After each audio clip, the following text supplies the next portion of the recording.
Hello everyone. Ninjani makhaya. I hope niyaphila ne. Nam ndiyaphila ngapha ne. Today the nerves are much better ne.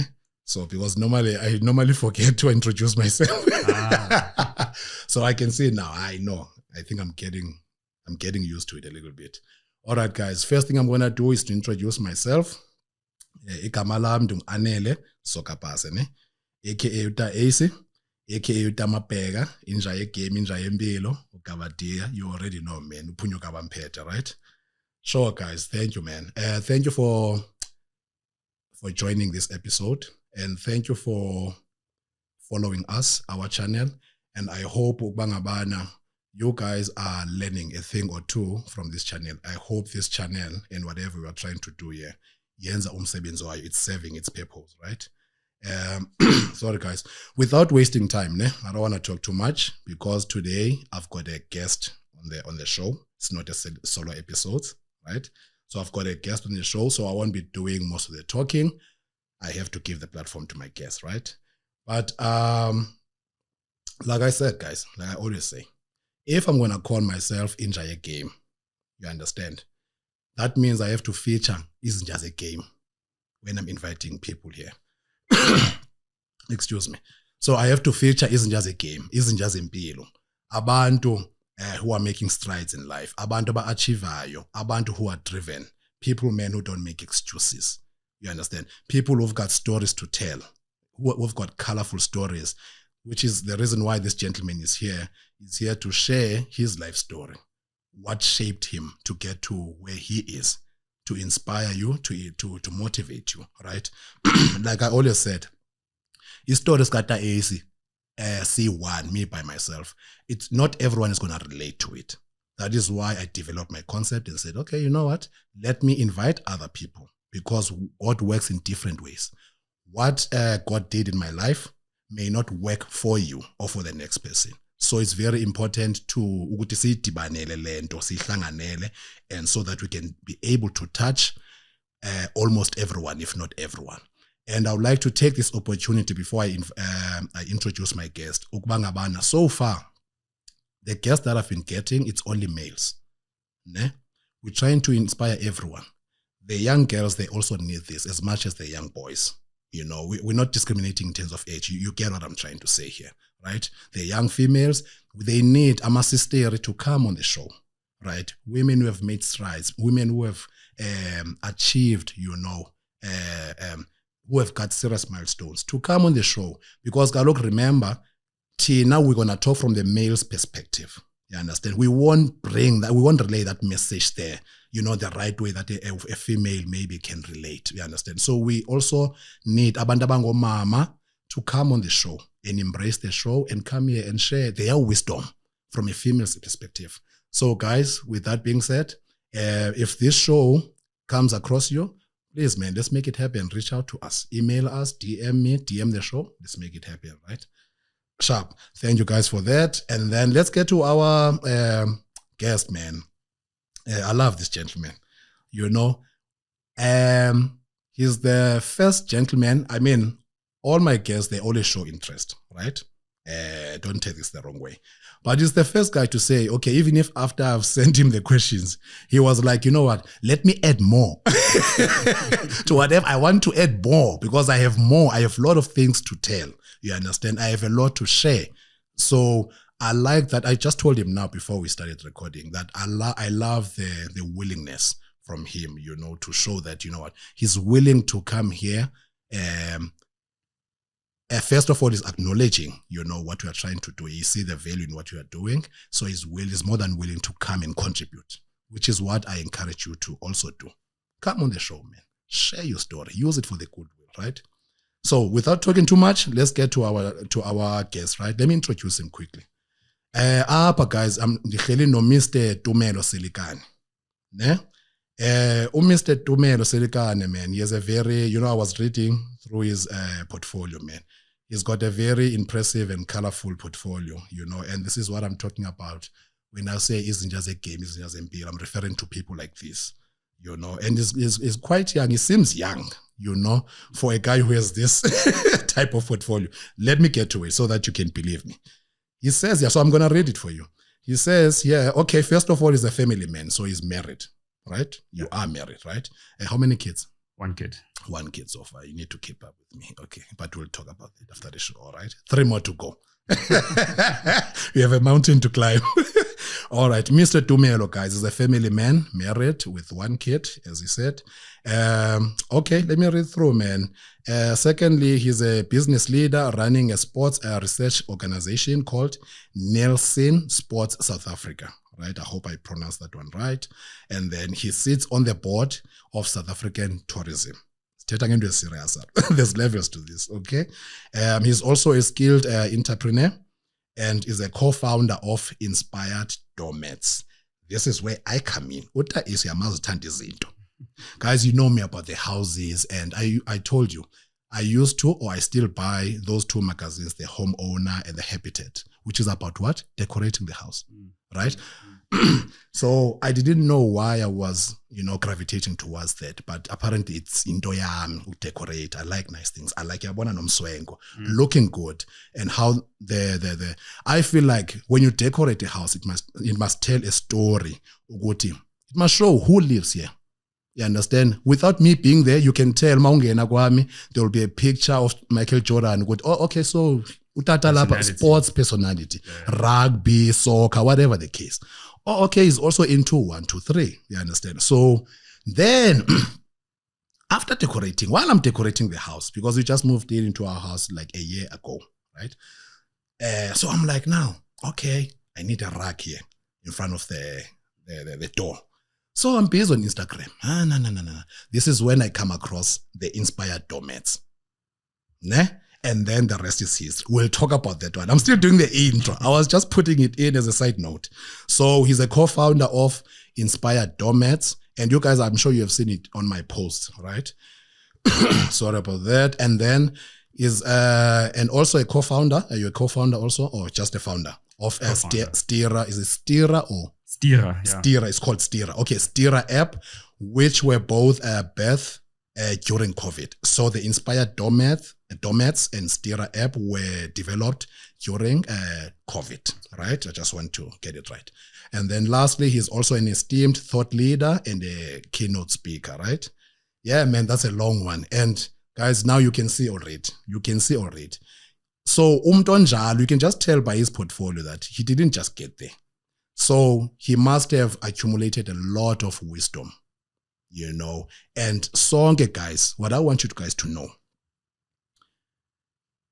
sonke, we go through adversities, whether it's through your background, which not all of us will have that a background of by we are lacking something. Some of us, we come from good homes, which is a good thing, and that we are striving for that.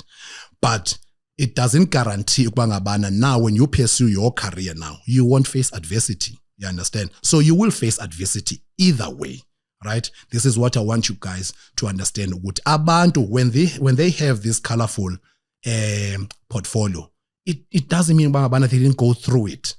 They didn't face the problems. They faced them either way, professionally or on a personal level, right? And man, I've said a mouthful. Let me allow the gentleman to kindly introduce himself and tell us, tell our viewers, man, who are you, and then where you were born and grew up. Sure, thank you. And great to be here. Man. As you would know, I've been following and also just keeping in touch with the Nothing, from Nothing to Something podcast. So it's a great honor and it's a great pleasure to be here amongst yourself as well as your esteemed followers and viewers. So yeah, it's quite interesting. I mean, you say ninja ye game. It's quite referred to as ninja ye game, and it's quite humbling. And if I think about like my story and where I've come and where I'm trying to get to, I mean, I don't think I'm there yet in terms of being in your game. Similarly, you say I've got a very colorful portfolio. I'm planning to add more color there. Keep coloring. If you think of a book, it doesn't stop. It doesn't stop. No, it doesn't stop. So I'm still trying to add a whole lot more color there. But yes, just simply put, and thank you again for the introduction. I'm Dumelo Sedekani. Yes. I am a fairly young individual. I think I'm 37, turning 38 this year. Younger than me. Yeah. So you also with the same age? No, 43. Oh, 43. Oh, okay, cool. Yeah. I'm playing. I'm joking. I was born and raised in the south of Johannesburg in a town called Alberton. Okay, I see Alberton. Yeah. So I was literally born and raised there all my life. I went to a school called Bracken High School. I mean, incidentally, actually, we were one of the first black families within the suburb that we stayed in, and we were also one of the very first black families to go to the schools that we went to. So that was between myself and my sister. So pretty much grew up and lived all my life in Bracken High. Excelled through there. I was always generally an academic. So I spent a lot of time behind the books, a lot of time reading, excelling, and doing all of that. I tried the sporting side of things, which is so ironic, and I'll get to that later. I tried the sporting side of things, and I think, which sport? Which sport? Soccer. So I tried playing soccer naturally. I think if you live within South Africa, football or soccer is probably one of the easiest sports to enter, because all you need really is a soccer ball. In an area it's not expensive. Around, it's not expensive. Whether you've got boots, you don't have boots. So tried soccer, but I wasn't as good. I couldn't be a striker or a midfielder. So not even a goalkeeper. Well, that's actually where I landed up. Oh, okay. The problem with being a goalkeeper is that I was you're short. Short. Yeah, you're short. Yeah, so I tried this. But Kune, sorry to interrupt, but Kune is one of the greatest. And this is not quite tall. He's got height. He's got height now. Okay, as well, so he fair can enough. He can block the goal. So all right. So I played defender and then moved to goalkeeper. But I'm talking about in my early stages, and I was like, 12? This is primary now. Primary school. Into high school. Yeah, then getting to high school, played rugby. And then also one sport I really, really did enjoy was cricket. Okay. So I played cricket pretty much from primary school into high school until I got an injury one day. Unfortunately, so I decided to go and recover. Well, no, I mean, I've recovered. Here I am today, but I decided to go bat. We were having a practice session. I decided to go bat in the cricket nets, and I didn't have my helmet. And the person that was bowling to me hit me in the head. So Where? Literally, smack bang in the face, above my nose. So unfortunately, maybe it's a fast bowler also. Yeah, so unfortunately, I didn't break anything, but I had like a minor concussion, if that's what they call it. Sure. And then at that point, my mom was like, this sport, which was quite sad because I was really, really passionate about playing cricket. Sure. And then when I went to high school, I got introduced to rugby, played rugby, and then I got tackled again in the head. And then my mom was like, that's got a small frame. Yeah, my mom was like, dude, like, me what too. Are you doing? I quit the rugby. Why are you playing rugby? So I had no other choice but then to go and focus on my academics. All right. And again, like I excelled to a point where when I matriculated, again, I became the first black male head boy in my school. Okay. Also first black top male achiever of the year. So I basically acquired quite a lot of accolades, got scholarships to go and study, made my way right through to WITS, pursued mechanical engineering just by virtue of scholarship really. I have a family member who is an engineer, and I was quite inspired by him to study engineering. And again, like, you do all these aptitude tests. You're like, okay, you're in matric now. Let's see where you can land. And it just so happened that, I was very technically inclined. So I got great marks in science. And everybody was like, you must be an engineer. Yeah. Like, okay, I'm not quite sure. One of these serious ones, yeah. I was like, I'm not quite sure. It's like, it's really my personality. But again, at that time, you also indoctrinated to thinking, would say like, in order for you to be successful in life, in order for you to be wealthy, you need to be a doctor, an engineer, or a lawyer. So you pursue those things. And then, I guess throughout my studies, I mean, you try these things sometimes aren't what, you perceive them to be. And then again, throughout that, you experience challenges in life. So unfortunately, I didn't actually finish my engineering degree. I got through to the final year. And I suppose in my self-discovery in doing that, I also realized that actually it's not my engineering is not my thing. So the only reason I didn't finish it was because of financial difficulty. Didn't you get it through a scholarship? Oh, well, so I got it through a scholarship, but it was for a limited amount of years. And then final year. And then in the final year, I was just not able to complete that final segment of the year through our own finances. Okay, I get you now. So, so I thought, and then again, because of the difficulties that we had at home, my father at the time, he had lost his job. And it was just my mom on her own. So then I decided, you know what, force this. Let me not, first I was like, let me not force this thing that I don't think I really want to do. First of all. Secondly, now I'm putting a lot of strain and financial pressure on my mom, who has to obviously maintain the household, plus now find money to help me complete my studies. It just didn't make any sense because I don't really enjoy it. I'm not passionate about it. So I thought, let me just try to find a job to help my parents with keeping the house going. And then I think, just like anyone in life, when you get that taste of money, it's like, oh, wow. Yeah, man. This feels good. It's like, okay. Get in your old man. I can send money home. I can do this. Oh, wow. You don't have to ask for stuff anymore. You can buy your stuff anymore. I'm helping them. They're okay. I can look good, can dress well. And then when you start getting the taste of money, you essentially want to get more and more and more of it. Yes. And I think what ended up happening to me is that I realized, okay, cool. In me trying to discover myself, because it was also a journey of discovery, right? Yes. I did always have dreams to go back and finish the engineering, but then I started learning and realizing that actually there's more to life than just engineering. There's other things like marketing, there's eventing and all sorts of things. So again, I just continued working. When I started working, it wasn't like anything spectacular. It wasn't like anything great. I was a waiter at some point. Then I became a bartender. I became a cocktail bartender. Then I became an operations manager for this mobile bar company. I'm sure a lot of people know it, but there's a mobile bar company called Liquid Chefs. Oh, okay.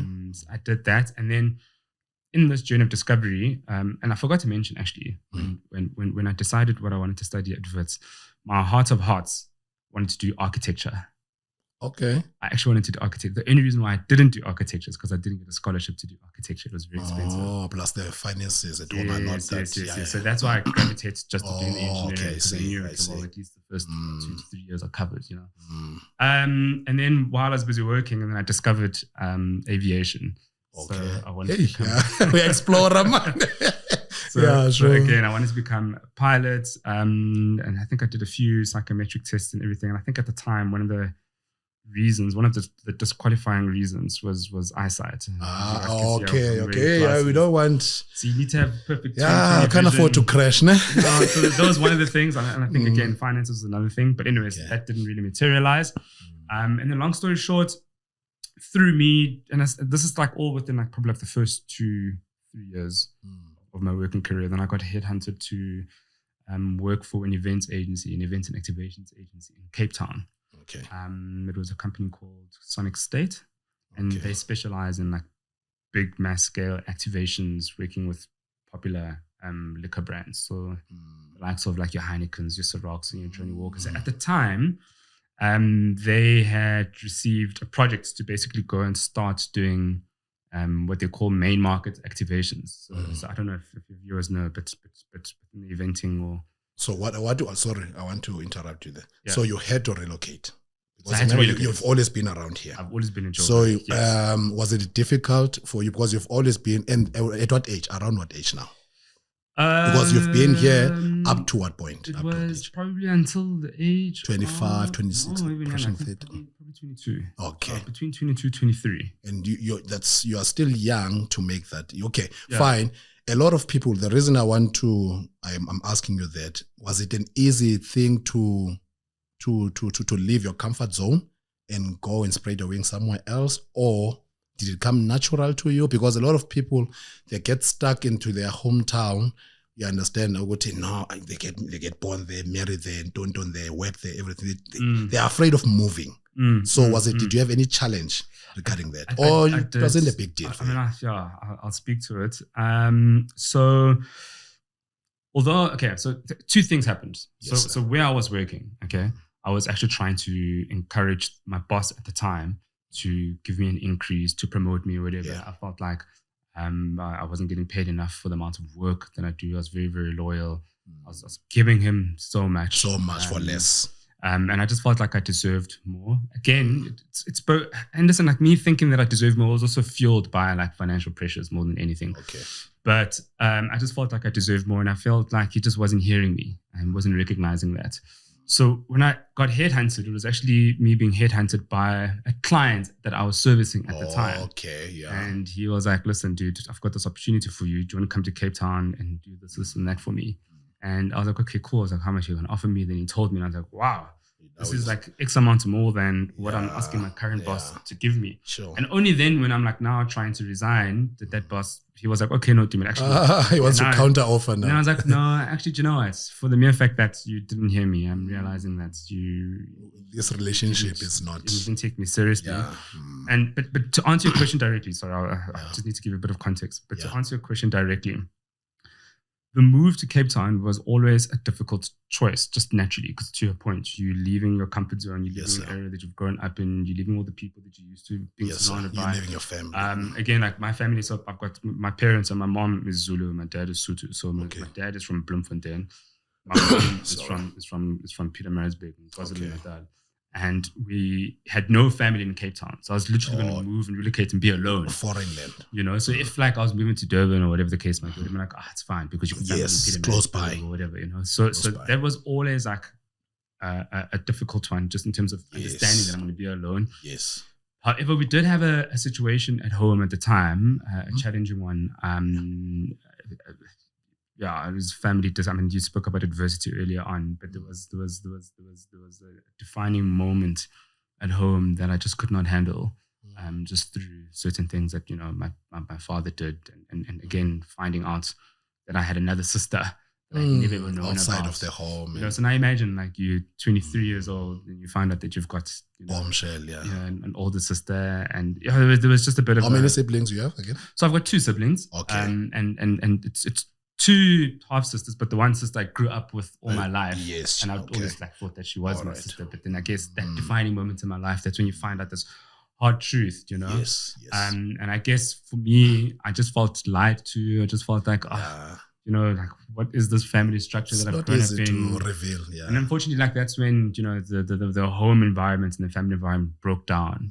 And I guess I felt so lost. Yeah, so it affected me mentally, it affected me psychologically. I just felt like, this is not where I want to be. So now when this opportunity to move to Cape Town came, it was like, do you know what? Take a break from Let me just take a break from all of this and let me just go. Let me just go be alone. I get you. So then I relocated to Cape Town, worked over there, and the whole point for me being this, I was explaining that the point of me being there was to go and essentially penetrate the main markets, which is the townships. Okay. To go and do activations and introduce brands and introduce eventing to the township environment. So I had to go and identify like taverns and shisanyamas and car washes and all of these what are now like popular, esteemed. Yes, now it's the culture. Now it's the culture. Whereas back then it wasn't so much. Back then it was always, and it's funny.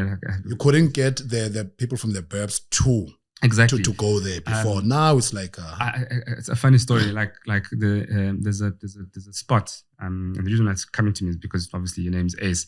There's a spot in Cape Town called Why Ace. Yeah, I've seen it on social media somewhere. So now it's like a big thing, right? So it's big. I think it's been renovated. Like I don't know how big it is now. And I remember when I first started doing activations there, it was literally just a garage, like just just through. I know that one. Through the. So essentially, what I'm trying to say is that I was brought in to help brands grow their brand equity and their awareness and visibility in the townships, through events and activations, and then that all basically grew. And then I started doing big scale events. Working in Cape Town. I was there for 10 years. Okay. And then I literally worked my way up from what was then known as an activations manager. So someone that's like managing the promotions and getting, all the collateral together, to an operations director. Got shareholding in this company. Hey, I know your focus. So I became an operations director. You always see more for yourself. That's why. Yeah, I try. And I think everyone should, right? Worked in eventing, then relocated back to Joburg. Okay. This is now after 10 years. Now you come back. It was within the 10-year period. So probably like at the 8-year mark. Okay. Moved back to Joburg because the clients that we were servicing at the time also like we were just scaling up. We were just becoming quite big and just doing events everywhere. Yes. And then I managed the office over here, and then boom, COVID.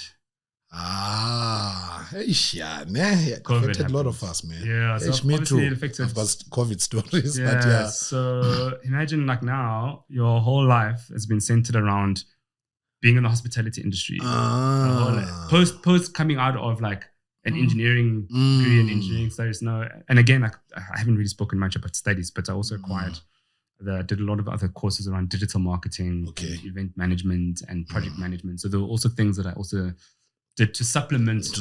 Yes. From an education perspective, what I deemed to have lacked from the engineering degree. But anyways, so now like your whole life is centered around events management, hospitality, marketing, brand management. All of those things that speak to being with people. Physically, not just. Yes. And now COVID comes, lockdown, ban, events ban, liquor ban. Again, all my clients were liquor clients. So as I mentioned, so we're working with, the Heinekens of this world. This reminds me of this now when people started making this fake alcohol at home. No, it was quite interesting. So, yeah. So that was my full clientele base, just literally liquor put on hold. Doing events. Again, you work all your life with DJs and music and now like also. That one thing that defined who Dumelo was from a career perspective was like literally taken away from me.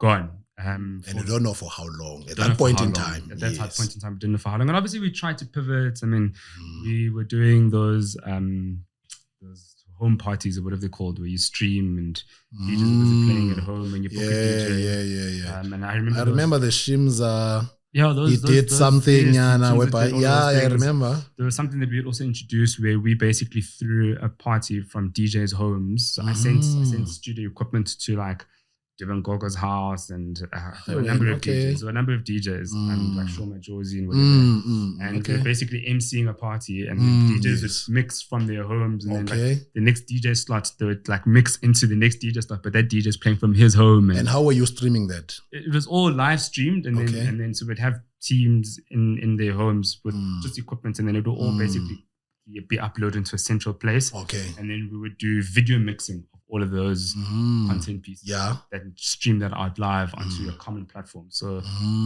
at the time it was for a brand, it was for KFC actually. And that was the first time I learned that actually I need to work with brands outside of liquor. And then it was distributed onto YouTube on KFC's platforms. Okay. So I did that and I think that's probably the turning point of my life of things. Well, in fact, there were two turning points. So the first one was starting from scratch in Cape Town. Yes, sir. And again, starting from scratch during because of COVID now. And trying to re-engineer and rethink myself and come up with new ideas and say to myself, okay, who is Dumelo? Dumelo, what do you want in your life? Yes, sir. And then using all the past failures to now create a new foundation and be like, okay, cool, this is what you need from an education perspective, this is what you need from a career perspective, this is what you need from a family perspective. And I don't know if we want to pause there and if you want to ask more questions. I wanted to add to what you just said now. Now you wanted to start over again. Remember, you went to Cape Town, started over, coming back. Now here comes just when things are rolling from. Then comes COVID.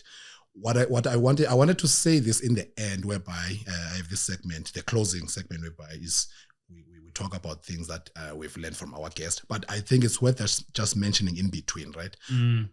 You say I want us to educate the viewers, to highlight the part that where you say people sometimes they hit walls and then they just decide to stop. You understand? What is important about what you just said, Oguti, you didn't let Oguti what happened, about what was supposed to discourage you at some point, like COVID, right? You change your thinking. You change your mindset. It's all about the mindset, guys. It's all about perspective. Okay, because every problem that comes into your life, there's a solution behind it. Yes. That is hidden. When you don't want to find out, you're focusing on the problem that is in front of you. Okay. Then again, that's the end of Utomel. When you didn't say that, then new things, according to your portfolio, were birthed during COVID.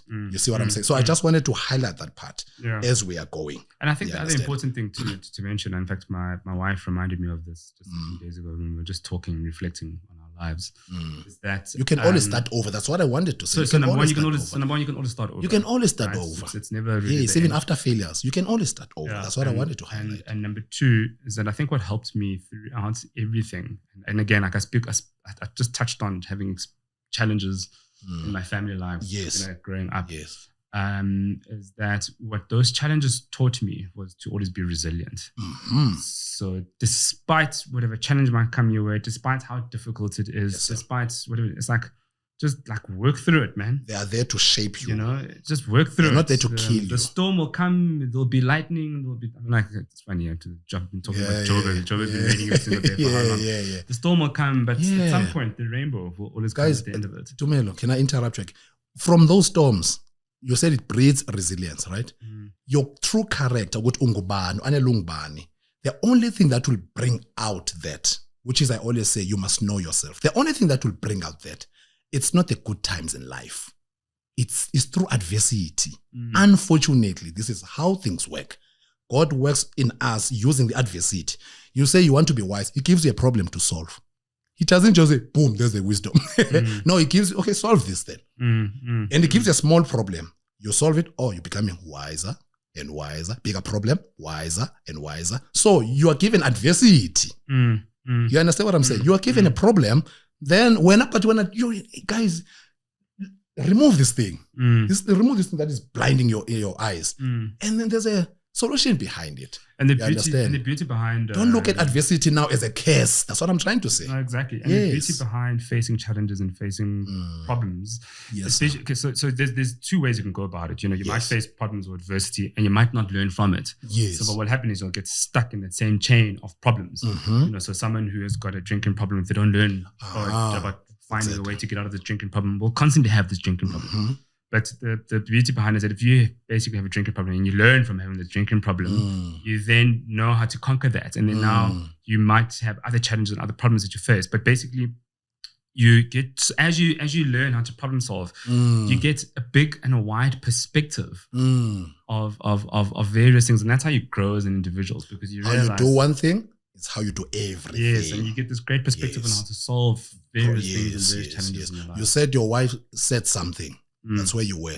I'm just reminding you of where you were. No. So she was just saying that the reason why I've managed to basically get to where I am is because throughout all the adversity and the challenges that I had, I was very, very resilient. And I think that's what we need as individuals, is that resilience. And knowing that hard times may come, work through the hard times and just always just remain focused and understand what lies at the end of that tunnel and just know what you want for yourself. Now here comes COVID is here now already. And then you said now you want to re-engineer your life and what. Okay, take me through that. So that COVID period was very difficult. I mean, as I said, pretty much could not event. So the income that I was earning was reduced to almost nothing. I mean, at the time, I also had property, and you obviously applied for all these what's it called, reprieves at the time. So you ask for the bank to be like, hey, listen, I can't afford, so please can you just give me grace for however many months it was at the time. So you've got like now assets, and you've got all these liabilities that you need to try and control. You know, obviously people are being advised, no, sell all these things, but he's like, oh, sell it and then what? And then like, how long are we going to be stuck in this thing for? And again, that's actually when I also received news that we're about to get our daughter.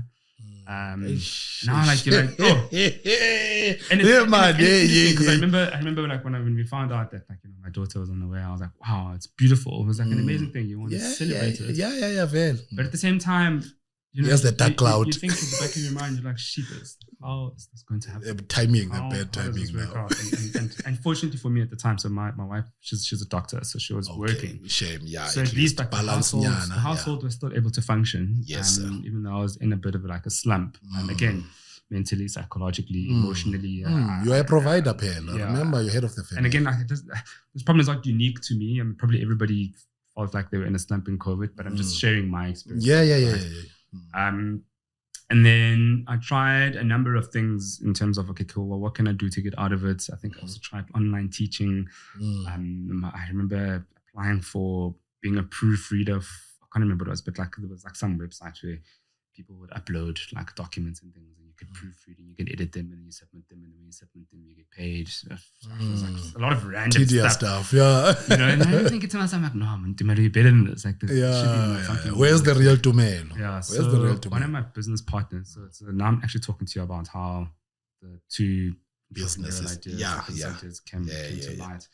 So one of my business partners, a good friend of mine right now, he's actually a tech developer. I call him Steve Jobs 2.0. He's my Steve Jobs. I call him Chief Technology Officer. And he thought I made up that name. He's like, you're just giving me this title. Yeah, you just throw things around, throw words around. Because he calls me CEO, and I'm like, CTO. I was like, what is CTO? And I'm like, CTO exists. You're a Chief Technology Officer. Sure. Anyway, so he came to me during COVID, and I guess, and funny enough, so he. His name is Khosi. So he used to host what is called the Crate Market, which is a popular market in Soweto. Okay. And again, through my eventing experience, I used to help him with that. It's coming in handy now. Yes. No. Well, back then, I'm talking about now, slightly before COVID. So I used to help him host that event in the sense of sponsorship and giving him like stock and bars and all sorts of stuff. So that's how our relationship formed. Yes. So we knew each other. So now come COVID, he's both affected by, so his eventing is also affected, my eventing is also affected. Then he came to me and was like, listen, dude, I'm stuck. We need like a solution. And then we're like, okay, cool, let's think about it. We brainstormed it and then came up with this idea called Stira. So Stira is basically the name of a company which stems from the Afrikaans word. Well, actually, it is Afrikaans. Okay, people don't know. Okay, but the word stier in Afrikaans means send. Send. Right? Colloquial version of it. We've gasified it, and obviously, Gasi people say no. Exactly. Creative. So then the name that was created was Stira, and the idea behind it is that we looked at what was happening within society at the time. We're all at home. We can't leave our houses. We all want food. So in the suburbs, it's easy. You can just go on your phone and order Uber. Uber eats this, delivery that. I think at the time there was like pick and pay bottles. There were all these apps, and then we're like, no, like we need the same thing. Let's also penetrate this market. However, our target market was not the suburbs, it was the township. Okay, and it's also the name Stira. It was to speak to the people in the township, and we wanted to create an app. A delivery app or a logistics app that could allow people to do multiple errands using us. So you could go and log on. And it's funny, there's other apps right now that do multiple things, but for some weird reason, consumers don't like the idea of one person doing multiple things. It's just a study that we did. But anyways, but you could go on the app and you could say, hi, I want you to go do my shopping at wherever it is, at Pick and Pay. After that, I need you to go to Discount and pick up my medicine. And after that, sheepers, I also need to renew my license. Please can you go to so you could send this person to go do all these things that you are unable to do, and then they can come to you and they can be like, here's your grocery, here's your whatever, your medicine, here's your driving license, here's your license. So that was the idea at the time. And we brainstormed it, we created the app. The app quite live. It's live. I wish I'd show you. But anyways, the app is live. Yeah, they will go into it. We'll give them the... it's changed. It's changed. We'll update. I'm just showing you. I'm just telling you the where it started. So that's where it started, was to create this multi-delivery or multi-errand app. And to get it off the ground required lots and lots of money. Again, at the time, we were up against, all these big apps that are... Checker 66, it wasn't even an idea back then. There was Zulzi at the time. And funny enough, obviously Zulzi powers Checker 6060 now. But anyways, we just needed funding. We tried to get ourselves in the right rooms. It just didn't materialize. But through years and years of development and changing, we've pivoted and we've tried to do logistics of helping people that are living in back rooms with the delivery service. So for example, if you live in the AC's back room, generally, if you are moving to Dumelo's back room, you rely on the neighbor or person on the road or mang that has a bakkie to go and help you load. So like, no, man, let's actually create a platform where people can go and ask Stira to go and pick up the bed, the fridge that's more to use. Okay. So that was one of the areas we pivoted to. Another area that we pivoted to was to do deliveries to spaza shops and to taverns. So again, traditionally someone with a spaza shop, they're operating at their garage, right? Yes, so they wake up in the morning and they're basically selling the stock that they have in bulk that day to make up money so they can wake up tomorrow morning, go to a macro to go stock money. Stock again. The issues are going to go to a macro and they go and stock. They're losing out on sales time because they're standing in the queue. And now once they've bought the stuff, they're like, okay, cool. How am I going to get this stuff back to my spouse? They have to rely on a taxi. They put all this stuff there. The taxi comes back. They have to carry all this. Lost things. All these hours. Yeah. So we basically, our idea was to assist small tavern and spaza owners with delivery so that they can place an order through us and we go and collect it and deliver it to them. Okay. So that's essentially Steerer in a nutshell. And then I guess the issue there, so we've pivoted a number of times and the real pivot that we've made now is to move away from logistics because our niche is marketing from my side and strategy. And I've got one other business partner. He's a design and user experience expert. So he helps with the interfacing of the products and he's also an entrepreneur himself. But we sat down and we decided, we're like, no, man, guys, like, why are we in logistics? Like, why are we worrying about cars and why are we worrying about, like this payload and all these things? We decided let's focus on our strengths, and our strengths were, strategy, marketing, and technology. So now we're pivoting into fintech. What is that?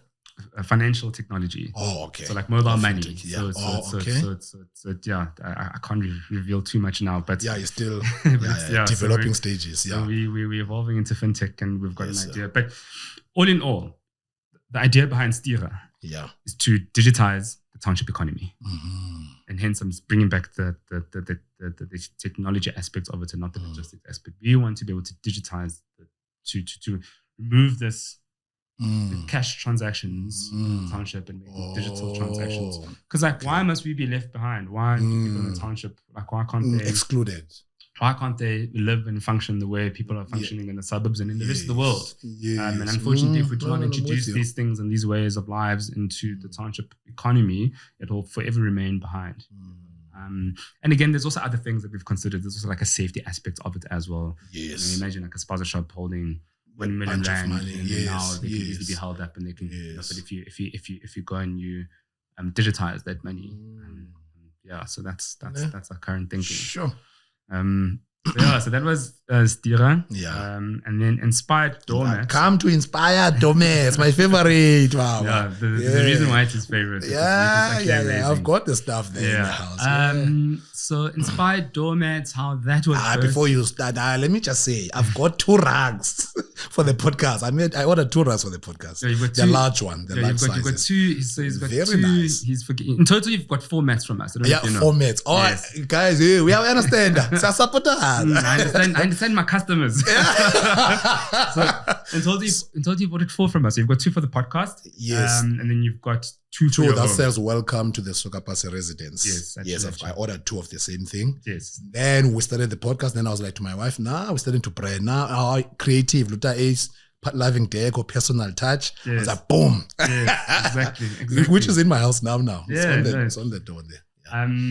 So how do we start in Inspired Doormats? How did it get started? Also very, very random. And it's so interesting because like even today, as colorful as you say my portfolio is, I'm sitting next to someone and funny enough, there's an old friend that I went to Wits with. Yeah. Who phoned me yesterday and she was like, dude, how did you land up and sell carpets? It's quite an interesting thing. So Inspired Doormats, again, I'm sitting in my house, again, in my loneliness, in my depressive state. Trying to figure out Steerer. Again, remember, this is still initial stages. So trying to figure out Steerer, what is it going to be? How's it going to shape up? And then I come across a tweet from, at the time, was a very random person. So, but he's now my business partner. So a tweet from someone that tweeted like a picture of a mat.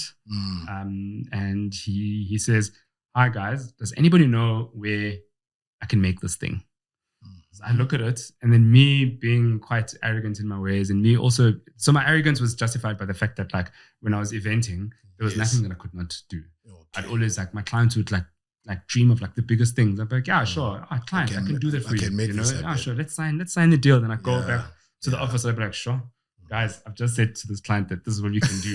And then we make it happen. And we always made it happen. Sure. You always came through. So me responding to him at the time was also partly it came from that. It was also part arrogance and also just understanding that, no, man, there's nothing that I can't do. Yeah. So which is the right mindset. Yeah. Does anyone know? So he tweets, does anyone know where you can do this? I'm like, yeah, sure. I can do it for you.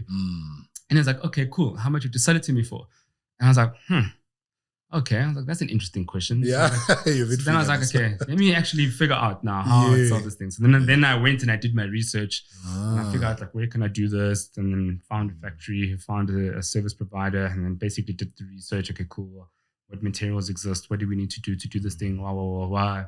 Figured out how much, it costs to get the paint and all of that stuff. And then, I went back to him. I was like, no, this is how much it will cost. It'll be easy for us to do it. Well, it'll be easy for you to get this thing. Yeah.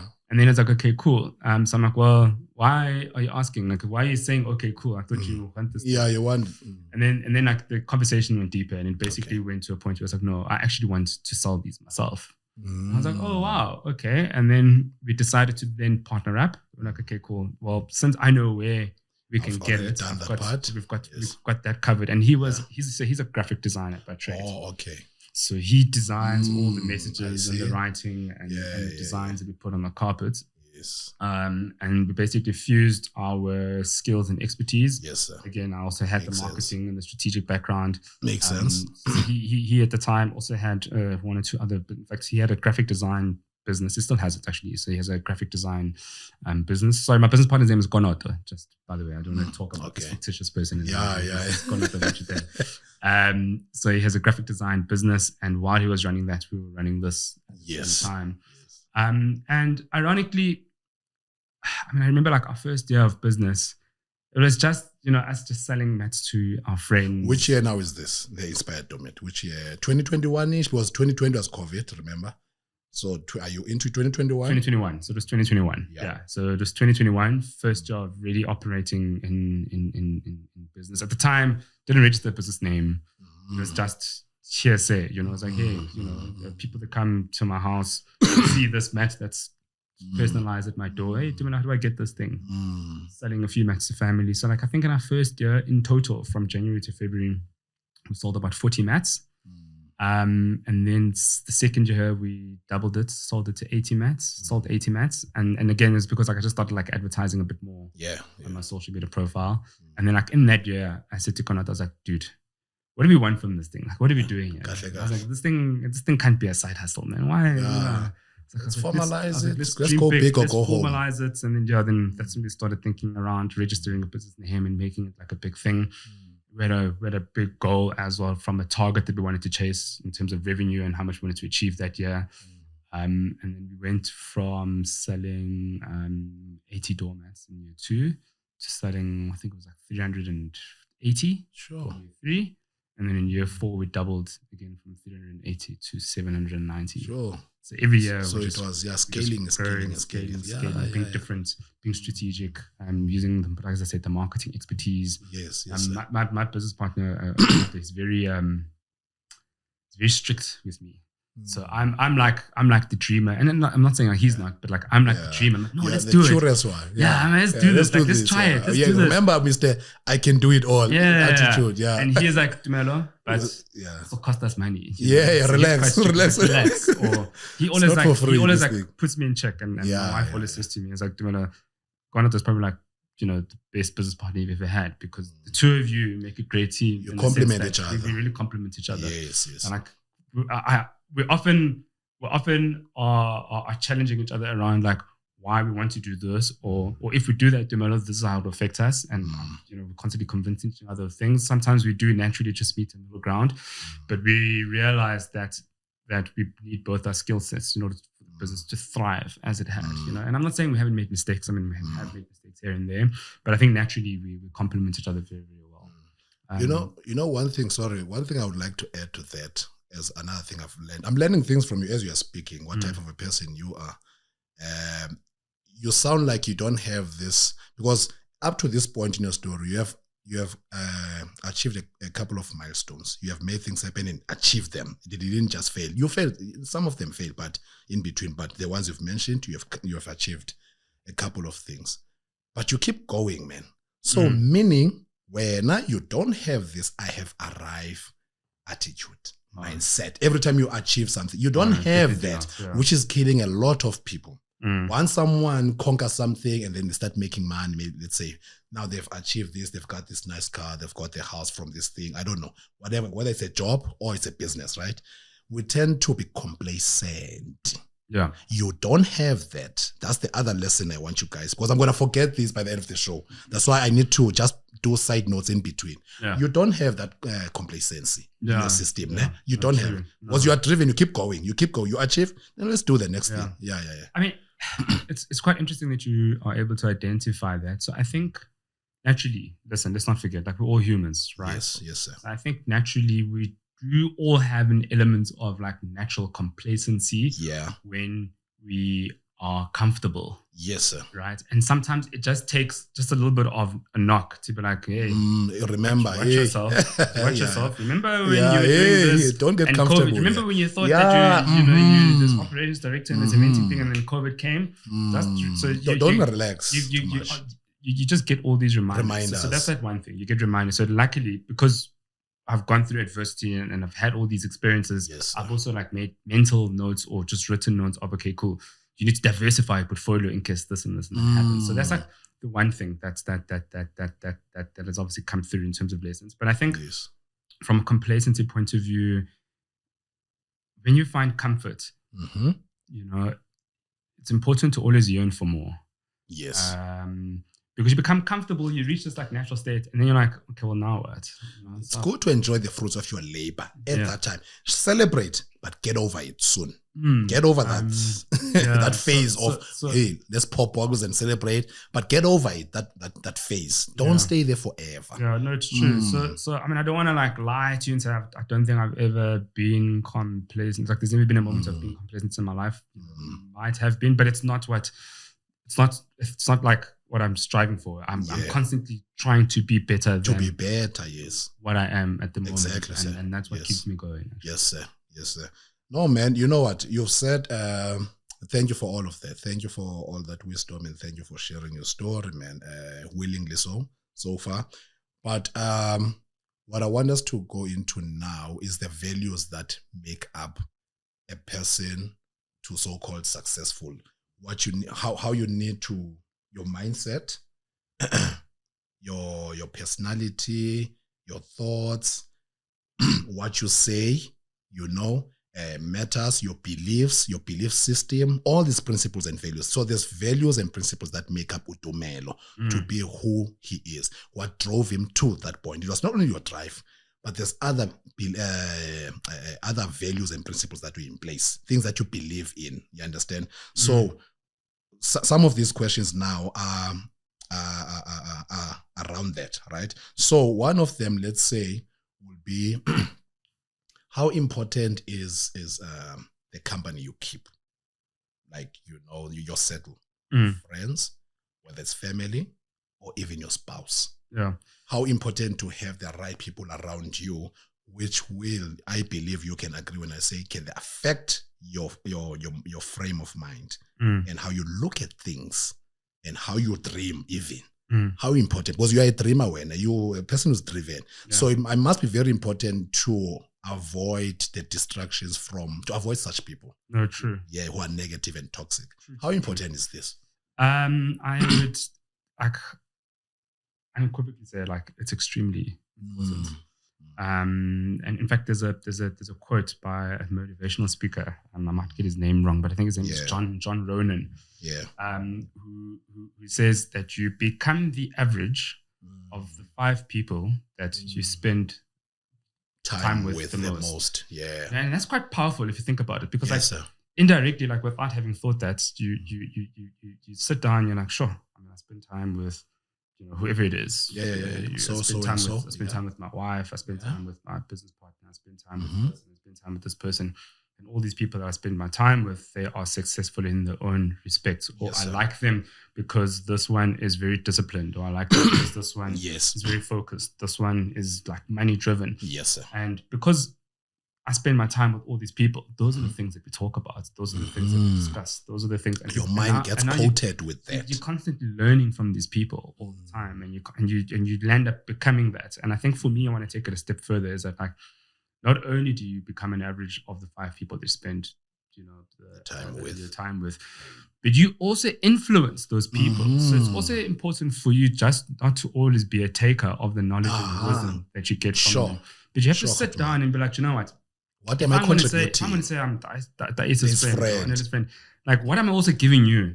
You know, I can't just be your friend and be entitled to take to whatever. And somebody trainer, like, energy trainer, yes, and what. And somebody, it's funny, you mentioned the word trainer. I've got this thing in my life about. Keep coming. It's your platform. I've got this thing in my life where I like to focus on the things that energize me, and I like to like delegate or get rid of the things that drain me. Sorry, that's just a side note. Sure. It's so short. Don't worry. But I'd like to like paint a bit of a scenario for you where like sometimes in friendship or upbringing or whatever, like you might find that within a group of friends that there is this one person that's made it and is very, very successful, and there's one person who's struggling, doesn't have money, but because you're in a circle of friends, you're like, I know when Anela's around, he always takes us out for a drink, and then you love it when Anela's around because you don't have to worry about taking out your wallet. And in that like example, like you're always a taker, but if you're gonna call yourself Anel's friend, like what are you offering for Anel? You know, and it could be, and listen, like it could be anything. Like it doesn't have to be money. It doesn't have to be money. Like you might be like, I like it when I'm around Dumelo because do you know what? I know he doesn't have money or anything like that, but he brings me humility. He reminds me of whatever. Like it could be anything. Something that you're lacking in. But I think it's very important for us to recognize that, like in friendship, you can't just be a taker. You can't just be a taker. Benefit from what someone is giving you. You need to consciously decide that, you know what, as my friend, I want to make sure that this is the role I play in your life. So with that said, then the reason I said that it's very important to spend your time with. Yes, sir. What I experienced in my life, and I reached that realization quite late. Again, having experienced all the challenges, I think a lot of the time, like you realize that, you know what, in order for me to achieve the things that I need to achieve, I need to isolate myself from the noise, from the distractions, you know. And for me, what worked well for me is that I isolated myself from the distractions. Isolation. And I'm not trying to say that isolation is great, because it's not great. But sometimes, especially for me being the person that I am, I needed it because it helped me focus. Again, if I take it back to like my upbringing and all that stuff, and like I grew up with a sister, but she was in boarding school, but I grew up living alone. Yes. And I did my own homework. I was quite focused, and I achieved all of those things by just being alone in the house, sir. right? So I'm with you. I was so used to isolating and zoning in on myself and focusing. I'm with you. And then like you find that when you're focusing, when you try and drive yourself, you isolate from the distractions. Oh, okay. I'm with you. You learn to then identify with, no, man, that's in that friendship circle. This friend that I used to have, he added value in my life in this way. Okay. And then you start, and I then decided to specifically go and handpick the people that I want to spend my life with, so that I could create in your own terms average of 5 people that I spend. Guys, are you listening? Are you listening? I hope you are listening. So that's what I did. So I isolated myself for everything. Yeah. I defined who and what I wanted to be. Who you are. And find yourself first. And I thought about the people in my life. Who fits in this picture? Who fits in this picture? Yes. And I thought about who can I impart knowledge and wisdom into within this picture. Yes. And vice versa. And that's what I did. And then I started bringing the ones that definitely contribute to my life and enhance my life positively. Yes, I brought those people closer. And I'm not saying like there are friends that didn't do it. And at the end of the day, like friendship is friendship, you know, we'll all party together, we'll all drink together, we'll all have fun together. And sometimes it is nice just to not be serious. And you know, I'm not saying those things aren't important. I think they really, really are. But for me, again, another turning point in my life, in doing that, in choosing the people that make the perfect average of me, you need to make sure, I'm a man of high standards. So the people that I pick, you gotta have high standards. And like, people use the word average, and everyone's like, oh no, it's average. People think, average is 5 out of 10. My average is 10 out of 10. That's easy. Just a game. Talk the talk. So you have to go and think about, because you walk the walk. I'm sorry to describe. Talk that talk to men, because you do walk the walk. You have a right to talk like the way you talk. Talk. I mean, I understand the talk. So my average is quite high. You know, I hold myself getting me hyped up high standards. So I decided to go and pick the 10s out of 10s. Yeah, sure. And I'm not saying I lost the 5 o'clock. I didn't say I discarded the others. No. It's just to say you guys are there, but I'm focusing on. And we can still have. Yes.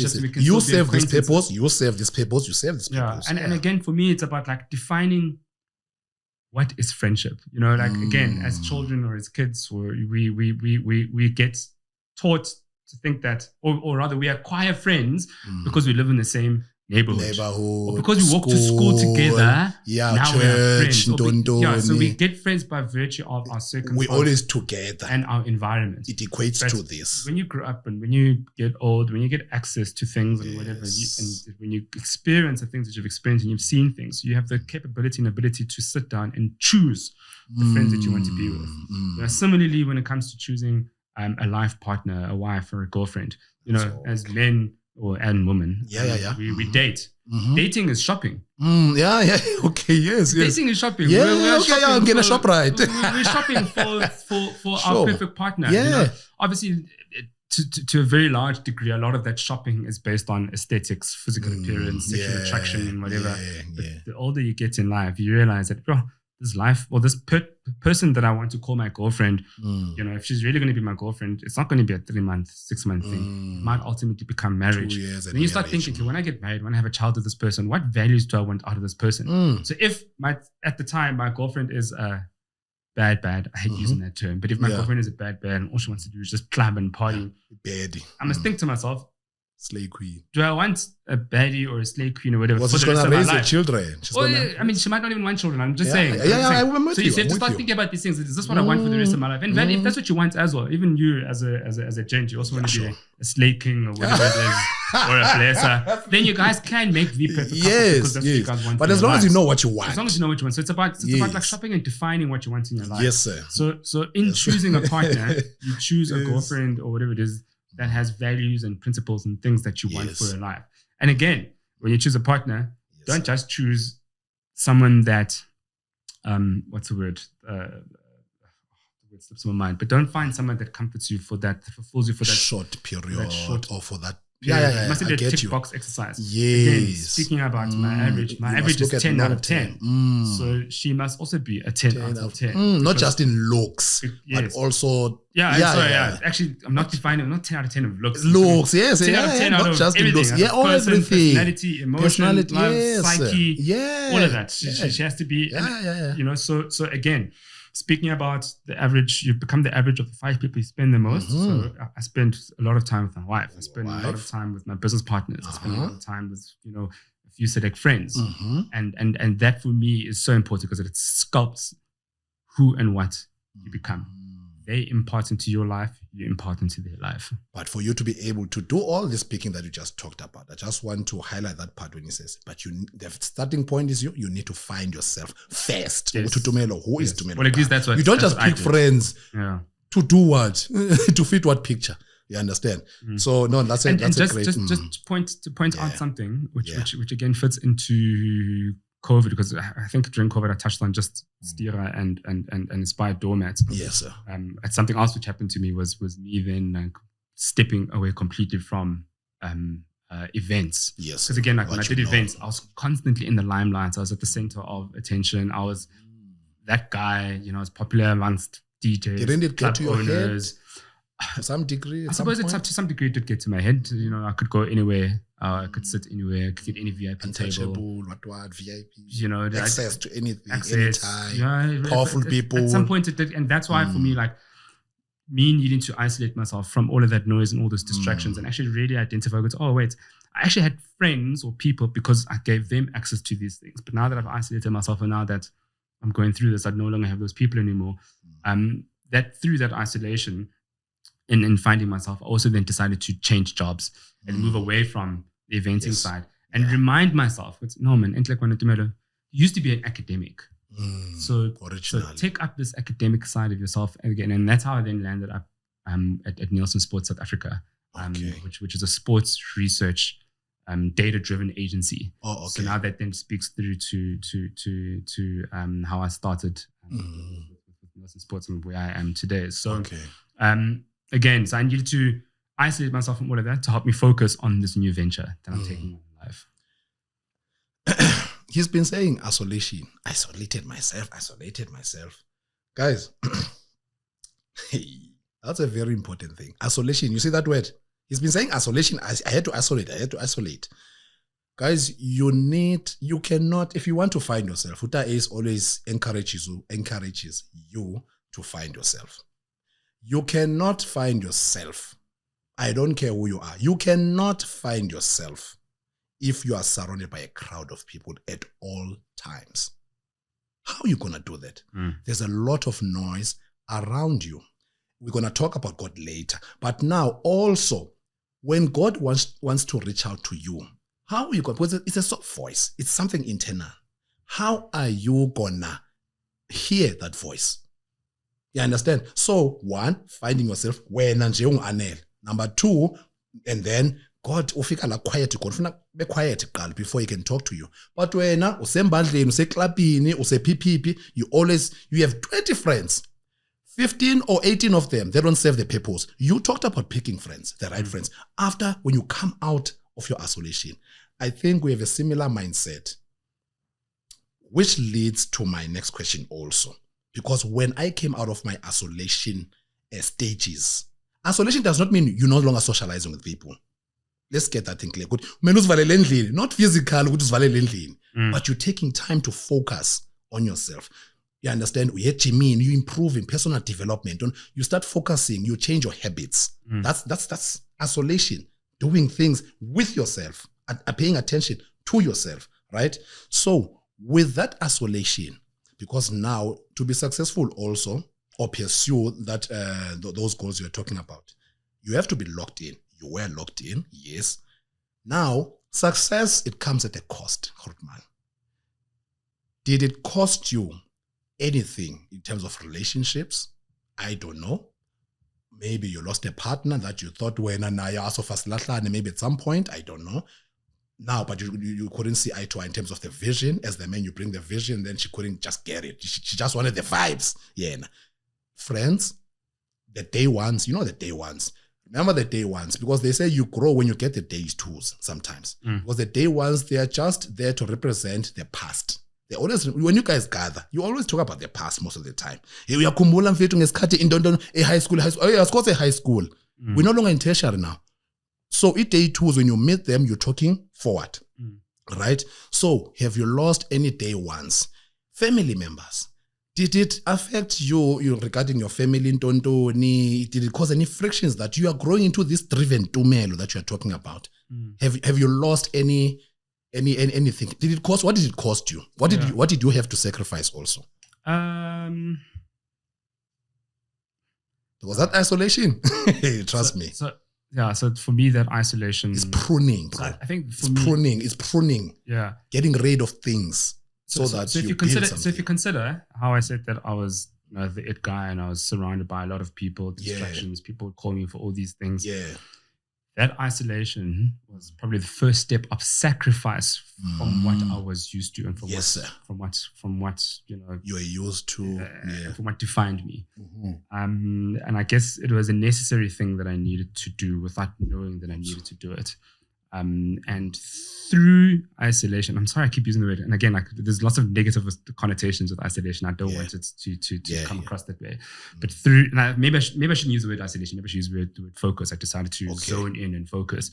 But through zoning in and focusing, you asked me, like, did I lose anything? Did it cost you? Did I lose day ones? Did it cost me? I don't think it cost me anything. Okay. I think if anything, I gained, right? And what I gained was clarity. I gained perspective. Yeah. So did I have less friends coming out of my isolation or coming out of my zoning into myself? Yes, I did. Okay, yes. But just because I had less friends, it doesn't mean I lost friends. Yeah. I gained clarity and I realized, but no, man, actually, you're not really my friend. Yeah, that's all. You were just an acquaintance. Yes, exactly. Yes, and that's what I'm talking about. And it's fine. So long as you're not a bad person. I'm not a bad person. It's not personal. So long as I know now where you stand with me. Yes. It's fine. You can call me whenever, and that's if you even do call me. Because especially now that I'm not in a space anymore, that's if you even do call me. If you don't call me, it's cool. Because I understand where I sit in your life. So if anything, I gained clarity. Clarity and perspective. The people that I lost, I have not lost them. They're still there. They're still accessible. But the things that I gained and the people that I gained are a lot closer to my heart. They're a lot closer to my mind. They're a lot closer to my vision. Tumelo as a person is more clarified, more defined. I know myself now. And I think before I did not know myself because I was lost. So I gained clarity and I gained perspective. I opened up my eyes. And I think you also spoke about like you can't like function and survive and succeed when you're constantly surrounded by people. And the reason why is because you're constantly seeing things that are before us. You're constantly living within a moment and you do not see what lies before or ahead of you. And you're constantly influenced by the things opinions that are driven by opinions and things that are driven by other people and like maintaining just being a people person, being a people pleaser. Sure. And for me, again, like I still am a people pleaser to a degree, but I was a big people pleaser. I wanted to show up. Me too, to some degree. And I wanted to be like, when people think of Tumelo, they Tumelo is like, like this dope guy. Like, you can really trust him. Tumelo will pull through for you. Tumelo's got this. Now, like all of those things don't matter. No. They matter to the people that I wanted to matter to, and the people that it matters to are the 5 people. Sorry, there's not 5. but it's those people that I've brought closer to my life. I'm with you. Yes. So I didn't lose anything. I gained. You gained. I gained clarity, vision, perspective, wisdom, understanding, and again opportunities. So that's when that this colorful portfolio you speak of also then started coming to fruition, started coming to life. Man, my next question to you, it's you've been saying I found myself, and I found myself. And I think you are answering that question when I say I believe that a man needs to find himself, right? And his purpose through God before anything, meaning knowing what you want. And you've been preaching this thing for the past 30 minutes or so, knowing what you want of life. And I believe that the sooner you do that, and factoring God in your hustle and whatever you are doing, right? The sooner you do that, the better.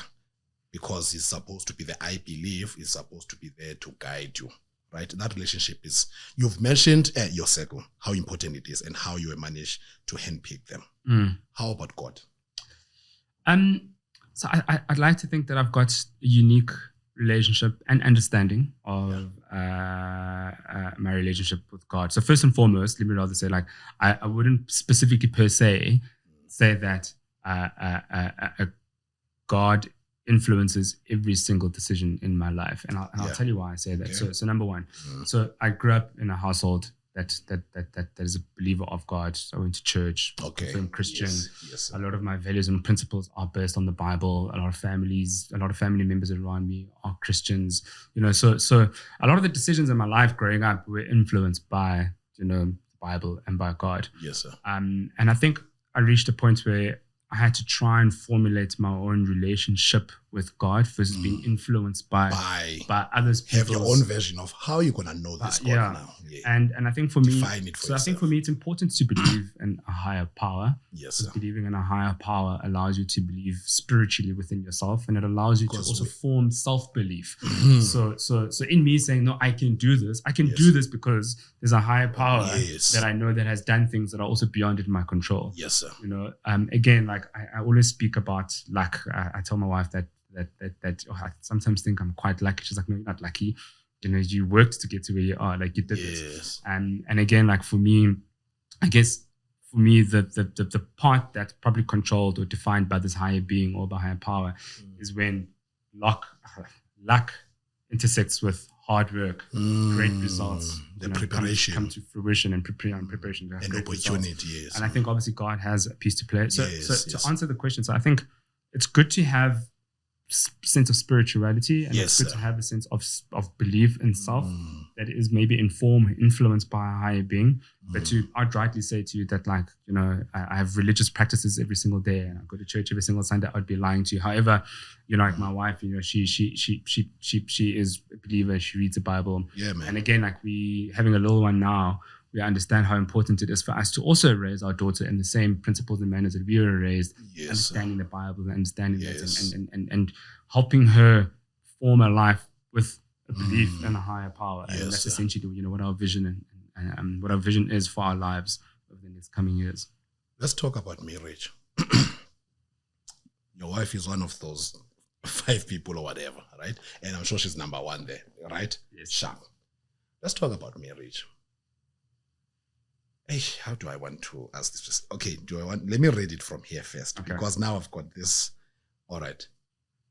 Yes, there's something I wrote here because I thought of this question recently. I was at SARS. I was busy. Then I'm waiting. Then I typed this question. Do you think marriage, I feel like people, can I phrase this? I feel like people about understanding ukuthi into le basifaka kuyo when they are getting married. They don't really understand ukuthi basifaka entwenini. You understand? They get married, they get, let's say, out. I finish school, I start working. I'm earning maybe 20K at that point, 15K, whatever. I can afford to start putting aside money for a lobola. You know, my peers are starting to get married. Oh shit, let me get married. Because it's a trend. You know what I'm saying? But to Anel at that point in time is not matured enough. And no one is educating Anel of this type of decision, which will influence your life eventually by a huge margin. Because who you marry, your spouse, you better come correct. You understand? And it's not an easy thing to choose that partner also. You understand? So, and what comes with this marriage? You understand? And abanye abantu, they get married now. Let's say abo cherry, the ladies also. For them also, they may correct me if I'm wrong. I mean, I'm sorry if it will come out wrong. Ilendo ukuthi abafuna uba ngamafitwa. There's this thing ukuthi in society. It says if you are not married as a woman, but they want to call you names like ulifitwa. You understand that? Yeah. So things like that. But so eventually ugcina so uthi wena uma uyichair get married just to tick a box. So that I don't get name, don't. But there's a maturity that you have to come in with as the woman who is a helpmate in this marriage. You understand? So there's so many things. Also from a guy's perspective, you have to bring a vision in this marriage. You are becoming a head of the family. Eventually you have a child now in this marriage. What does that mean? You understand? All these things. So I've been around, I've got friends, I've got colleagues at work, I've just been around and I've seen, and you wonder why there's such a high divorce rate also. That speaks to what I'm saying, I believe, to some degree. It may not be the only thing, but we don't understand the depth of this thing. And we end up ruining it for the people who love to do it. Yeah. And it may seem like, no, Chata is a curse. It's just going to take 50% when then this. You already think about the failure because you are surrounded by failed marriages around you from people who were not educated or who were not so dedicated even for this thing. You understand? So that's where I'm coming from with this thing. I think people, they enter this into this thing prematurely. The vision is still not clear from Anele. He hasn't found himself. Yeah, he hasn't done that homework. What do you think about that? And also, how important is the decision of choosing the partner? You know, that's my question to you. And what do you think about what I've just said? Instead, this thing of Abantu, do you feel the same way? Do you feel the same way? Yeah. I mean, you've said quite a lot there. Yeah. And I have quite a few comments. And I think, first and foremost, and I can already agree to the fact that marriage is unfortunately something that's not taught. Yeah, again, I speak for myself when I say this. Okay. My perspective or my understanding of it is that just generally in life and in your upbringing, we're not taught marriage. You observe, you see it from your parents. And we develop this idea of what marriage is through what we either see in our parents, through our aunts and our uncle, through our friends' parents. You know what I mean? You see it. Yeah. And unfortunately, people see failed marriages, failed divorces, and people see successful ones. And so for me, coming from a family that has got two parents that have split up, you know, I'd always at some point yearned for, you know, parents that I could look up to and be like, oh, I wish I had parents like that. Relationship goals, marriage goals. I wish my parents were my friends. I remember growing up thinking that a lot of the time. I wish my parents were my friends. I wish my parents were like John's parents or Sisi's parents, that type of thing. And again, like in me being the man that I am right now, in me being a family man, I look back to my life and I think to myself, sheepers, like I wasn't taught marriage. I mean, like just something as simple as ilobola and like understanding like what happens and mathabiso, and you have to go to your wife's side of the family. They have to do all these family practices, just things like that aren't taught. You experience them through heritage and through living as they're happening in your eyes. Yes. So I think I first want to say that that unfortunately as individuals, both men and women, I don't think we're taught what marriage is. Or at least I wasn't taught that this is what you have to do as a man. By the time you get to 18 or by the time you earn your first salary, and I just make sure, even if you don't have your partner, even if you don't have a girlfriend, even if you don't know if you want to get married or not, just make sure you're putting at least that 500 rand every single month from your 20,000 so that you can slowly accumulate ilobola. So when you do find the right person, you're not struggling and starting from scratch and saying, where am I going to find this money? Just like simple things like that. Understand, just teaching people that, hey, listen, when you date, don't just date just for the here and now. Don't just date because you want to have the hottest looking girl.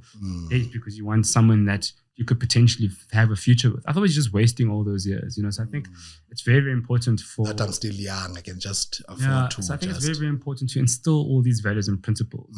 And again, like I think as parents, you also have that from an observation point of view, you have a responsibility to your kids to make sure that what they're observing in a marriage, what you are portraying there, is something that they can then live up to and exemplify when they grow up. Yes. So coming to me, so again, like I wasn't an observer of the best marriage. My parents, at some point, the relationships became quite abusive. My father wasn't always really there. So my father, he was at home, but he wasn't present. My father also made a lot of mistakes and whatever the case might be. And I guess I used that to turn what my definition of marriage is around. And I always told myself that my marriage and me being a father figure will not be what my witnessed version of what marriage is will be. You'll turn things around. So my parents have divorced. Me, I'm not going to divorce. Yes, my father was not a present father. Yes, sir. I will be a present father. If my father was abusive, I will not be abusive. Yes, sir. If my father raised his voice, I will not raise my voice. So I've used that to turn around what I think that definition of marriage will be for myself. That's number one.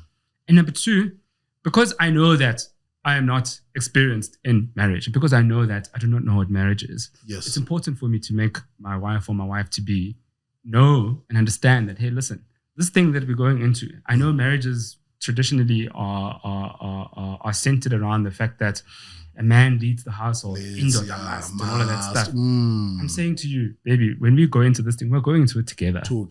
I'm learning marriage. I'm learning marriage with you. I'm not going to lead you per se. I'm not going to. There's exactly. Both our shoes hit the floor. I have a vision, and so do you. She's also smart. Yeah, you're also smart. This person can think. I was saying this to a group of friends of mine in a group chat this morning. That we're all autonomous creatures, right? And I think it's important to firstly understand that you're autonomous and that you've got your own belief systems and value systems. And when you meet and marry someone else, you basically it's a combination of values and visions and goals that you obviously try and center and you try and merge them into one goal.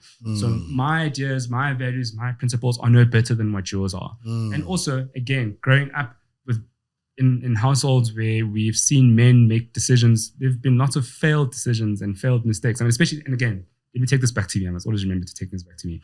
I remember my dad made a lot of mistakes in our family, but it's because he always thought that he was the man. He makes the decisions. He's the one that's earning the most amount of money in the household, so he must listen.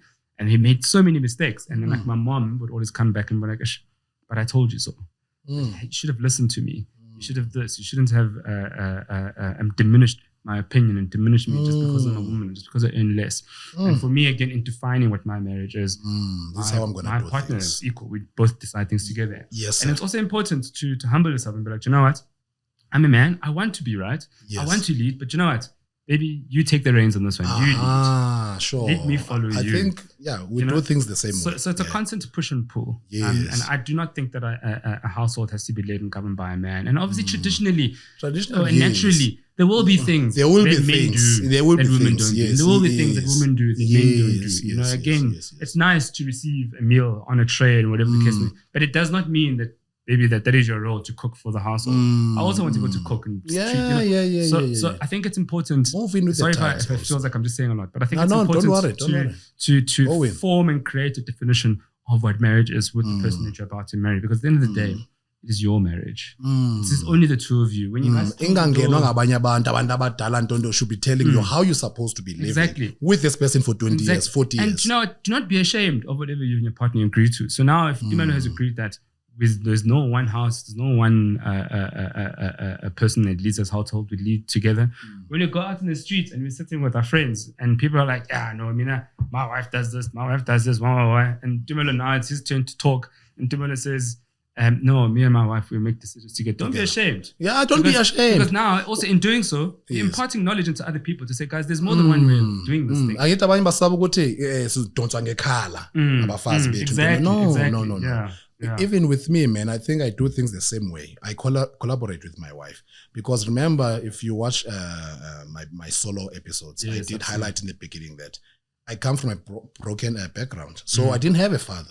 So I don't even know, first of all, how it's like to be a husband. I have no reference of this thing. Also now being a father also. So I don't have a reference for anything. No blueprint, nothing. So how can now I can have that kind of mentality of when I don't have knowledge, a little bit of, yes, I must apply myself and define it like you are saying. This is how I would like things to be.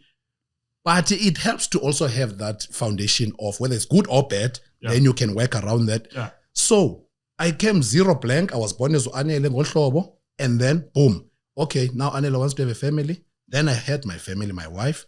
Then I decided, no, it's going to be a collaboration. Yes, I'm a leader. Yes, I'll bring the vision, right?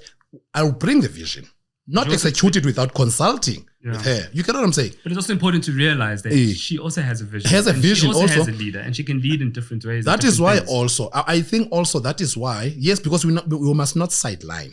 That is why also a man's vision must be, I feel like it must be big enough so that it can be like an umbrella, whereby we can also fit in the woman's vision under to see if it complements. I'm not sure if you're with me. I'm with you, but I disagree. But I'm with you. I'm with you. What I'm saying is, I brought, in my case, let me just speak about it. Yeah. I brought my vision to my wife, and obviously it gets developed over time. My vision is so big for my family.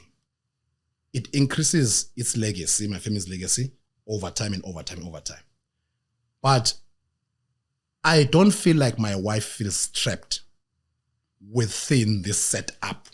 She contributes in it and she engages in it. It's not my thing that she's helping me with. That's not the case. She's part of this thing, hence the decision making. Yes.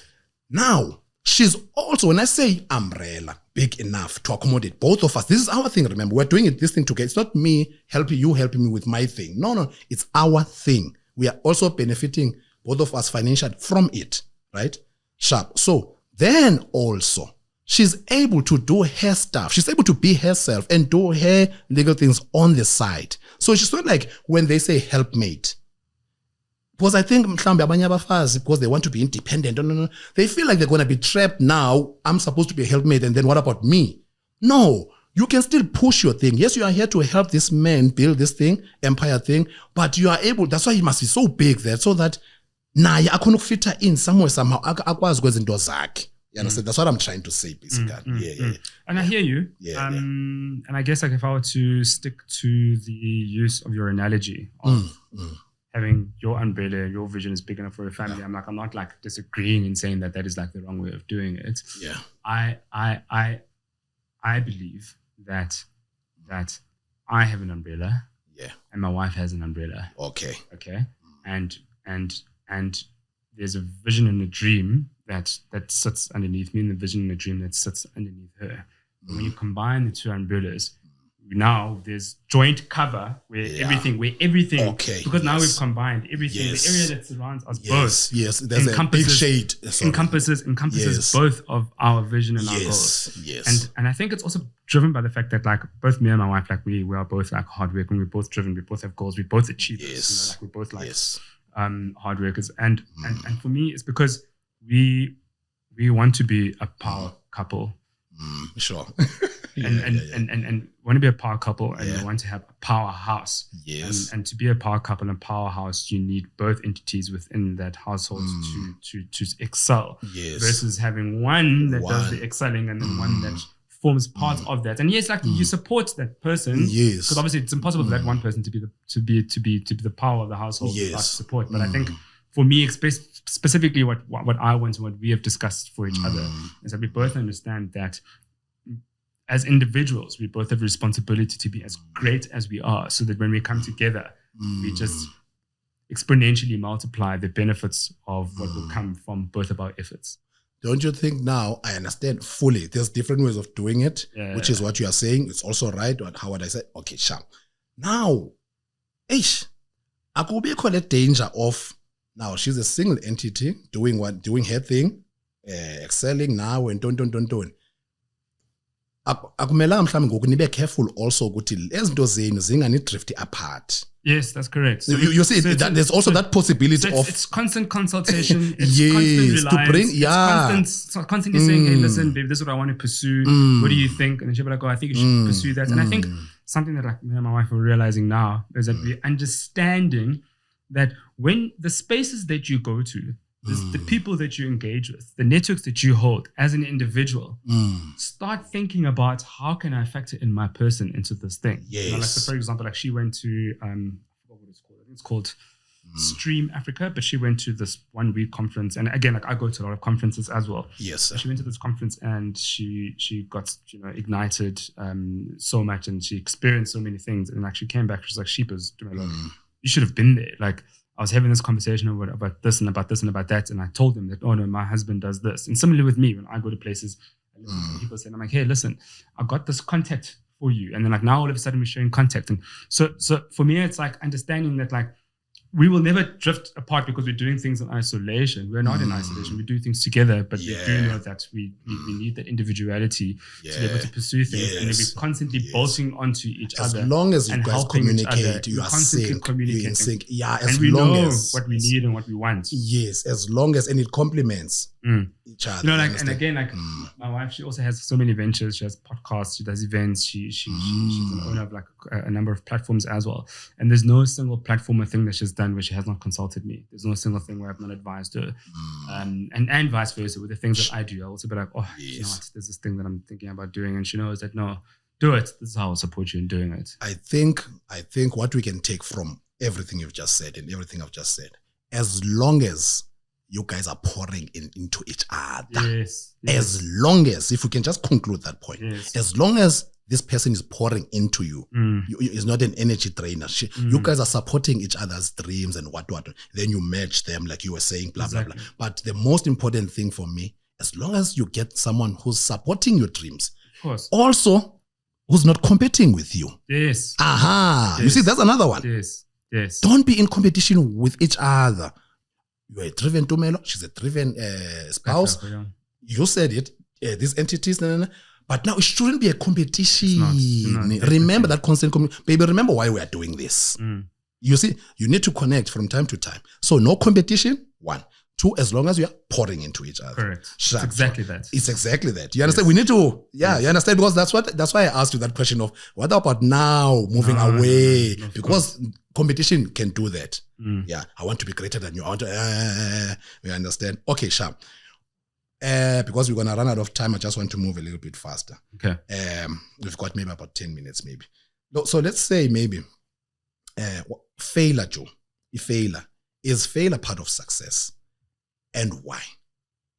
Is failure part of success, first of all? Yes, definitely. It is part of success. Because you learn from it. You can't become and that's successful. why. You can't become successful without talk to them because they fail, they hit the wall, like I said, and then they stop. Yeah. So la failure kuba as a case or there's a bad thing or whatever. Just share your perspective about failure. Yeah. Yes. So I think you can't how you look at failure. Or rather, in life, you can't get anywhere or you can't achieve anything without learning and without lessons. Some lessons are taught by you picking up a book and reading about other people's experiences. Yes, sir. Right? And some lessons are taught by you going through your own experiences and realizing, sheepers, I made the wrong decision there. So when you get placed in that situation again next time, you have learned that the right decision is actually that. So number one, can you become successful without failure? I think maybe you can become successful without failure. Okay. But utilize your failure to become successful. I think that's like the other important thing. Yes. And don't think that like all successful people have not failed. I think a lot of successful people will tell you firsthand that before I became this multi-billionaire, I had 10 other businesses that failed. Through all of those failures, I now knew how to make this next one business that made me this multi-billionaire. Because I don't want you guys to, when you hit the wall, to tap out early. Some people, they tap out very early. It's part of the journey. White flag. I'm out. It's part of the journey. This thing is not meant for me. Whenever we dream about something as individuals, we dream about this nice, perfect vision to the top. Yeah. We don't see like an image of there being like dips, the pitfalls and what was along the way. You don't see that, and it's important for people to start factoring in. So when you start planning and saying, "This is what I want to do," always think about what are the potential things that could go wrong in me pursuing this. So that now that you've thought about the things that potentially could go wrong, then you say to yourself, "Well, if 1, 2, 3 can go wrong, what will I do to correct 1, 2, 3 if it does go wrong?" So now you're aiming for this thing, something goes wrong, but you've got to plan for it. You do something else, something goes wrong, you've got to plan for it. Versus right now, how some people look at it is they have goals and have these visions without planning for the worst. And when the worst does happen, they're like, oh, pitfall, depressed, downfall. What does success mean to Melo? People define success according to what they think and believe, blah, blah, blah. What does success mean to Melo? And also, what are you most proud of up to this point in your life? You are 37, I think now. Yeah. Up to this point. I think I define success as the pursuit of happiness. Sure. Yeah, I feel like in my life, the one thing I chase all the time is happiness. And I'm not saying that like money does not make you successful. I think it does. Yeah, it contributes, But like, for example, if I want to pursue the dream to be the managing director of Nielsen Sports because it'll make me happy, the money will come. You know, if I want to pursue a dream to be happy in my family, like everything will come with this. So for me, the definition of true success is just being happy, and everything that forms part of your journey to success are just like add-ons, you know?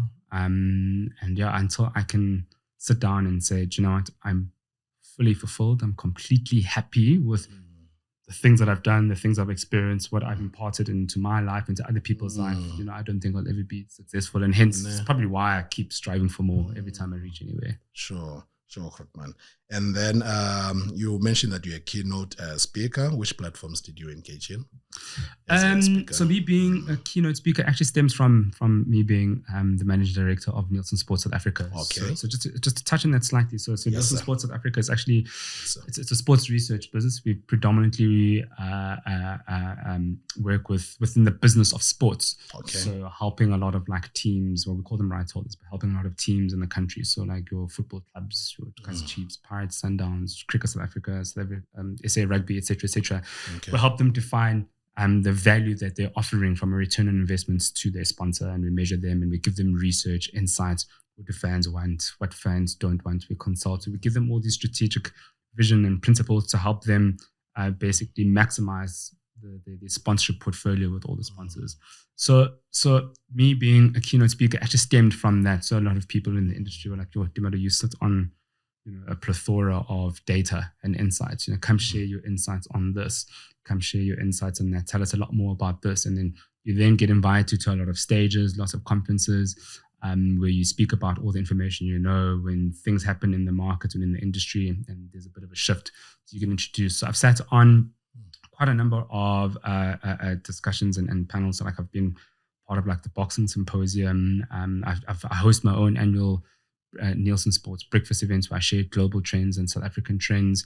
Okay. And then quite recently as well, I was invited to go speak at the Tourism Business Council of South Africa. So it was a conference that was held in Sun City, which ultimately then led me to becoming a board member on South African tourism because of the knowledge that I shared. And you are 37.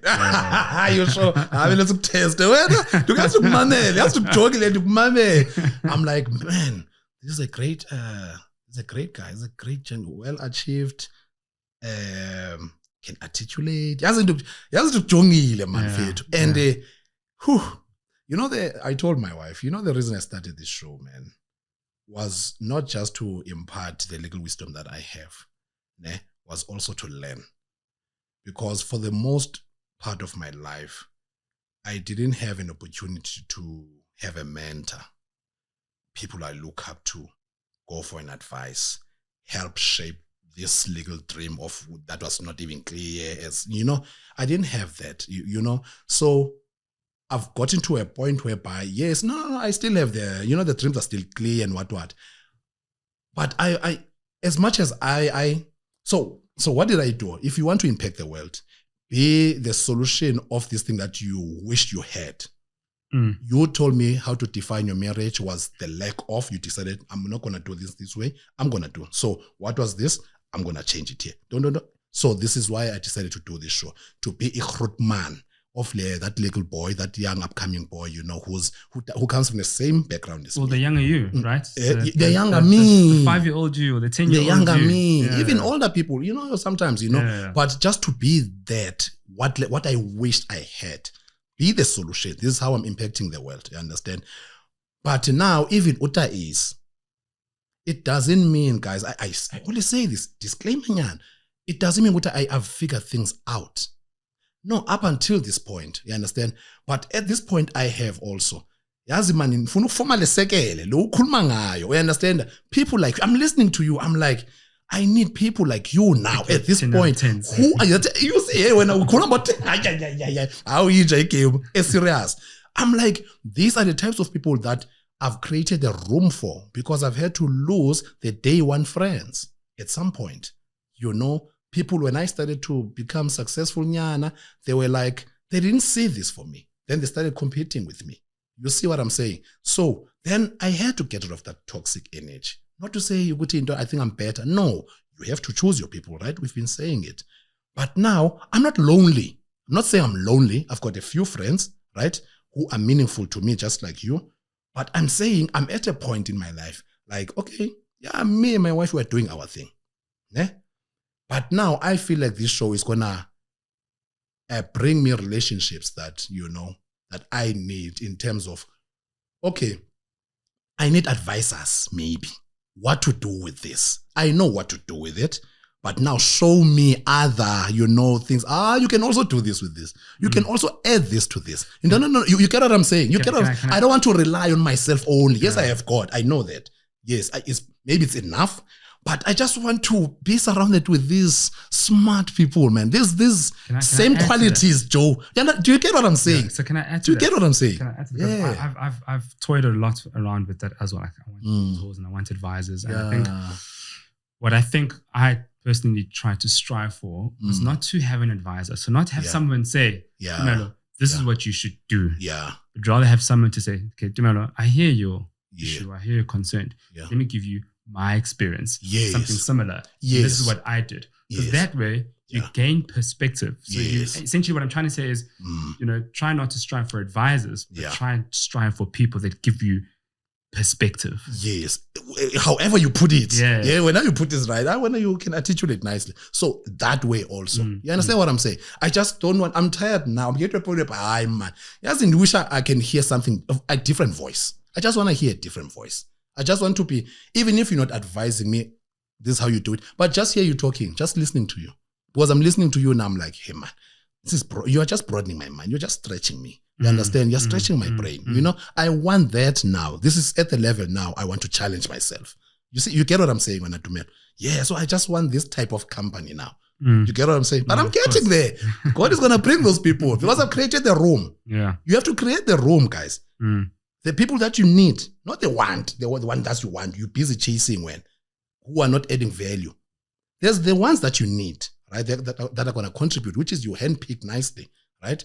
But you have to create a room. I'm in your room, actually space, imagine. I'm ready to receive and have those types of, just observe, man, from these guys, how they go up. It's not even about advising. Just observe, man, the greatness from other people. I've never seen greatness.